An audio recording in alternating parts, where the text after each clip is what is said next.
They had stopped calling for help. Hope was a currency they could no longer afford. Down to their last rounds, a SEAL team was cornered, pinned against the cold, unforgiving stone of a canyon that had already claimed too many. No pilot dared to fly into that valley. Not again, so the radios and the world went quiet. Then from the forward station, a sound cut through the silence. A low metallic howl rising fast. It was not the sound of rescue. It was the sound of vengeance. And as the roar of engines shook the sky itself, every man on the ground froze, their eyes lifting in disbelief, because they remembered that sound. And one whisper like a prayer broke the silence. "She's back.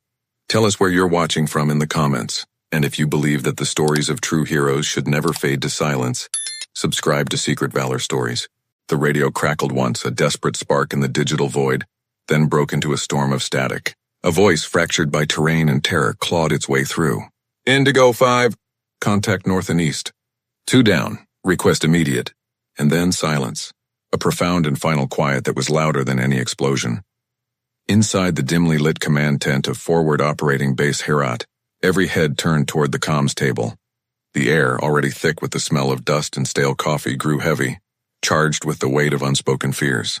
The operator replayed the burst, maxing the volume, but the words ended the same way. Static. Nothing. A young lieutenant marked the grid on the wall map, his hand hesitating for a moment before the marker touched the paper. The red circle landed on a jagged line of topography designated Gray Line 12, but no one called it that. To the soldiers who had to live and die in this land, it was known by another name, the Grave Cut, a corridor of rock and wind that had erased drones from the sky, swallowed a scout helicopter whole, and consumed an entire patrol without leaving a trace. It was a place where signals went to die, and often so did men. The tent fell into a heavy, oppressive silence. No one volunteered air cover. No one had to say why. Everyone knew the Valley 8 aircraft. It was a kill box designed by nature and perfected by the enemy. A place where surface-to-air missiles waited like sleeping vipers in the shadows of the rock. The colonel, a man whose face was a roadmap of a dozen forgotten conflicts, spoke without raising his voice, his words cutting through the tension. "Anyone ever flown the Grave Cut and lived?" At first, the silence pressed harder than the desert heat. Then a young intel officer, his face pale, swallowed hard and muttered, "There's one." All eyes snapped to him. Major Tamsin Holt. Call sign, Tempest 3. 2 years ago. She cleared it solo. That name froze the air in the tent. Her legend was a ghost that still haunted these forward bases. A story told in hushed, reverent tones by mechanics and crew chiefs. Her canyon run had saved 10 men, but the cost had been immense. Her aircraft, Tempest 3, had nearly collapsed on landing, its frame twisted, its spirit broken. And Holt, she had been grounded. An eagle with clipped wings. The colonel's jaw flexed, a single muscle twitching in his cheek. Status. The officer's fingers flew across a keyboard, pulling up a roster. Temporarily restricted from flight duties, sir. Psych review was never officially closed. 94 kilometers away, Camp Derringer shimmered under the morning haze, a mirage of order in a land of chaos. Tamsin Holt sat on a dented metal bench near the mouth of Hangar 4, her gaze fixed on the ghost in the shadows. Her A-10 Tempest 3 sat half-covered by a tarp, looking tired and forgotten.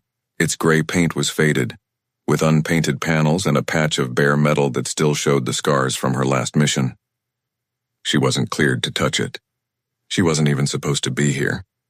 But every morning this was her ritual, a silent vigil for the machine that was as much a part of her as her own heart. A mechanic walked past, his sleeves stained with grease. He didn't stop. He didn't even look at her. He just dropped 2 words like contraband at her feet. Gray Line 12. Holt stood immediately. No orders were needed. No briefing was required. The name of the valley was enough. It was a call she had been waiting 2 years to answer. She crossed the sun-baked tarmac with steady, purposeful steps, her flight suit not zipped to regulation, her hair escaping its tight bun. She didn't care. The crew chiefs saw her coming. They hesitated, exchanged a look, and then one by one they stepped aside. They remembered her canyon run. They knew that look in her eyes. If she was climbing back into that cockpit now, it was because lives depended on it. She swung into the cockpit like she had never left, her body moving with a familiar, practiced grace. Her hands flew across the console, flipping switches, her fingers finding their place by memory alone. The dormant systems groaned to life, reluctant at first but functional. Diagnostics scrolled across the main display, a litany of failures and warnings. Fuel at 64%. Hydraulics marginal. Flares questionable. But the guns? The guns were green. It was good enough. Not perfect, but Tempest 3 would fly. The tower's voice, sharp with alarm, cut through her headset. Tempest 3, you are not cleared for takeoff. Identify yourself immediately. Holt ignored it. The engines roared, the sound building from a whine to a deafening scream. She released the brakes and pushed the throttle forward. The hog, the beast she had been forbidden to touch, rolled forward, dragging a plume of dust behind it like a resurrected dragon shaking off the sleep of ages. Who the hell just took off in the warthog? A controller shouted over the comms, but it was too late. Major Tamsin Holt was already in the air, a renegade angel on a mission of vengeance, and she was flying straight into the grave.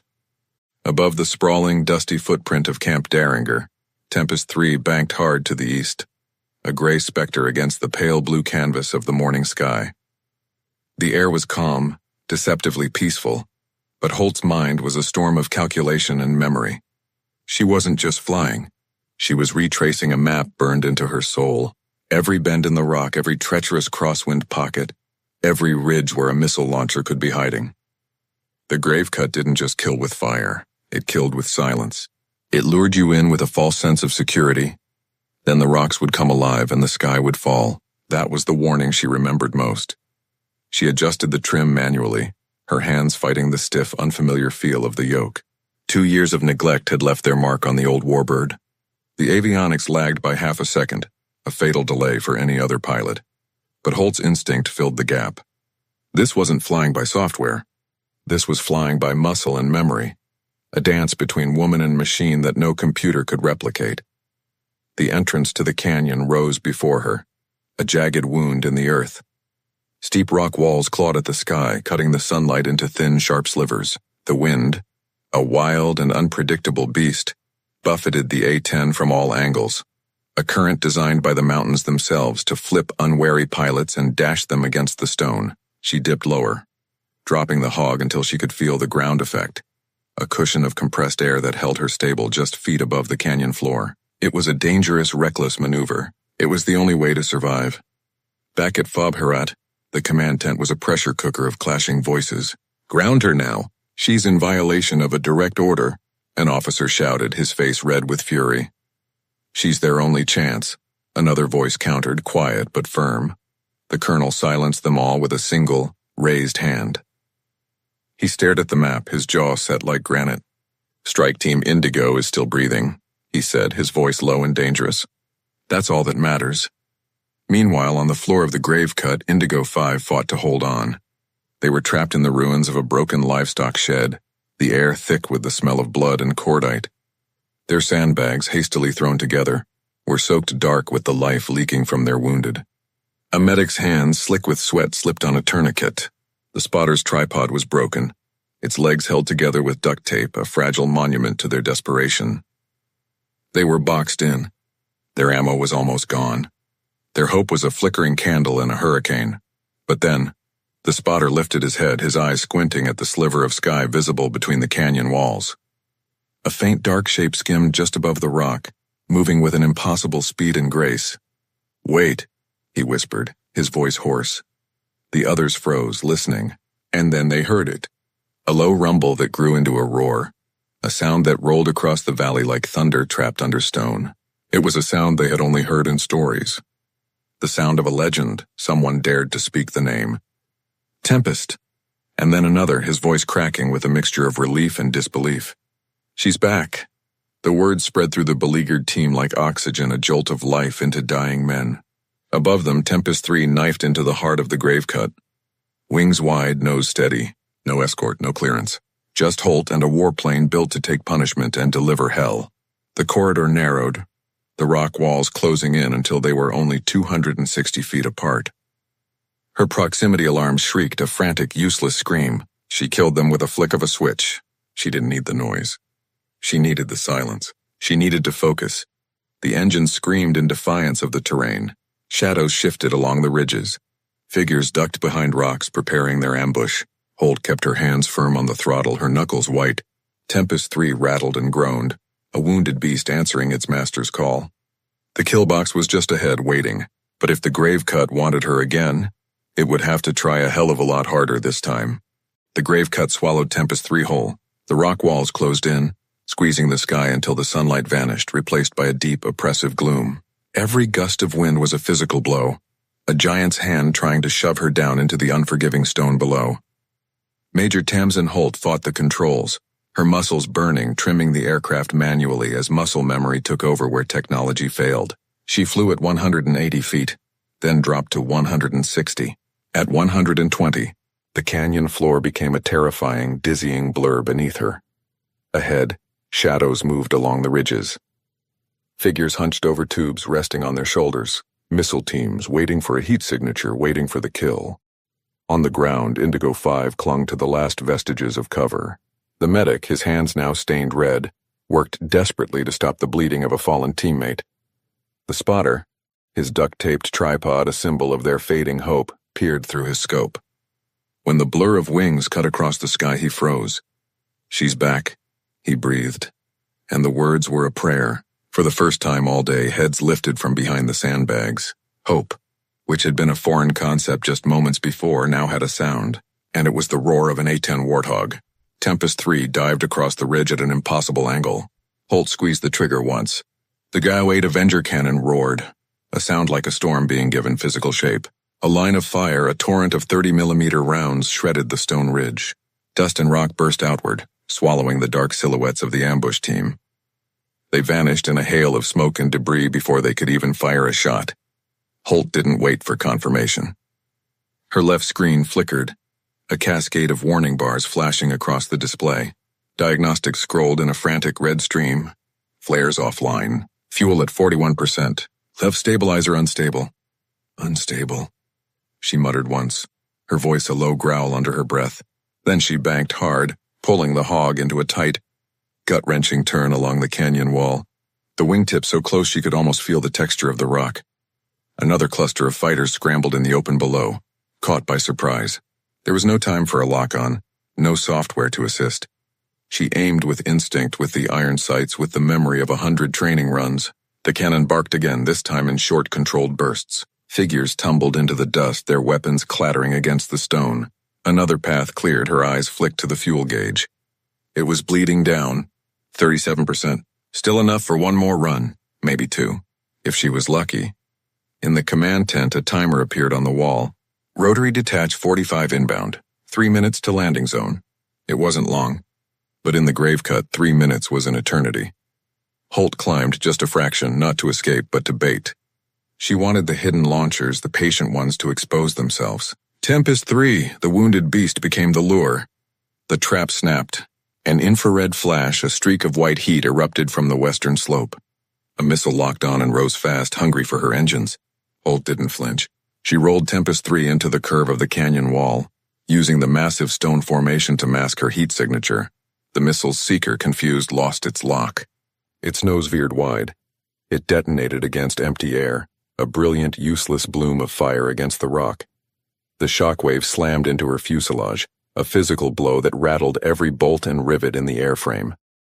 But the hog, battered and bruised, kept flying. On the valley floor, Indigo 5 moved faster now, their boots stumbling over the rocky ground as they dragged their wounded.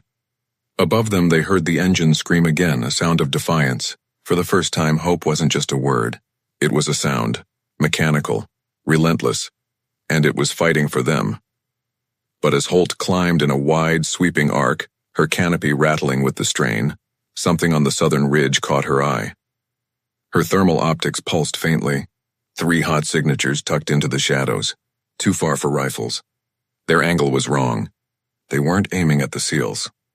They were aiming higher, toward the flight corridor, toward the inbound helicopters. Holt's stomach tightened into a cold, hard knot. Rotary Detach 45 was minutes away. Heavy, slow, perfect targets. If those teams hit the fuel tanks on the Chinooks, no one would survive. Tempest 3 engaging Southridge, she said into the comms. It wasn't a request. It was a declaration. The hog dropped into a dive. The cannon roared. Stone shattered, but one of the figures fired before her rounds reached them. A missile streaked upward, a bright white tail cutting the sky. Its lock wasn't on her. It was aimed at the second Chinook, still circling in its holding pattern, its crew completely unaware of the death that was screaming toward them. There was no time to think. No time for calculation. There was only the act. Holt yanked the stick hard, rolling Tempest 3 across the valley, and dove directly into the missile's path. The missile's seeker, a mindless instrument of destruction, shifted its lock. The heat from Holt's engines was a brighter, more immediate target.